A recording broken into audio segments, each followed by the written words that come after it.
کیونکہ یہاں پہ کوئی بھی جو ہے وہ فرض کے علاوہ سنتے نہیں پڑھتے. تو اس اب میں جیسے 2 سنتے ادا کرتا ہوں ظہر کی، تو وہ پیچھے آ کے 4 فرض ظہر کے ادا کرنا شروع کر دیتے ہیں. جی میں سمجھ. اور کوئی کویشچن ہے آپ کا؟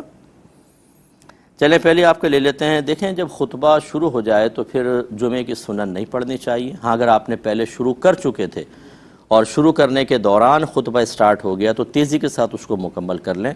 لیکن اگر آپ دیر سے آئے اور خطبہ ہو رہا ہے تو پھر آپ بالکل اسٹارٹ نہ کریں. یا آپ کو گمان ہے کہ میں پڑھنا شروع کروں گا وہاں خطبہ اسٹارٹ ہو جائے گا تو چھوڑ دیں اور جمعے کی نماز کے بعد یعنی 2 فرائض ادا کرنے کے بعد پھر ان کو ادا کریں.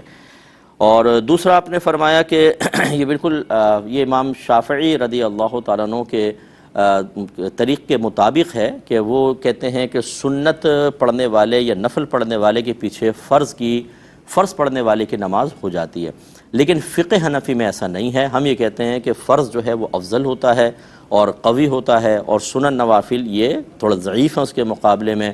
اور امام کا قوی ہونا ضروری ہوتا ہے. ضعیف نماز یا ایسی نماز کا حامل ہونا جو وصف کے اعتبار سے ضعیف ہے تو یہ امامت صحیح نہیں ہوگی. لہٰذا آپ امامت کی نیت نہ کریں. کوئی ہاتھ لگا کے پڑھتا ہے تو آپ اس کے ذمہ دار نہیں. آپ اپنی سنت اپنی کنٹینیو رکھیں.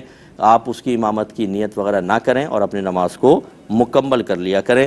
اور کسی سے جھگڑا بھی نہ کریں کیونکہ ان کے ہاں غالباً اس پر حدیثوں کے مطابق جو ان کے لیے مستدل ہیں، قابل استدلال ہیں، ان کے لیے عمل ٹھیک ہے، لیکن ہمارے لیے صحیح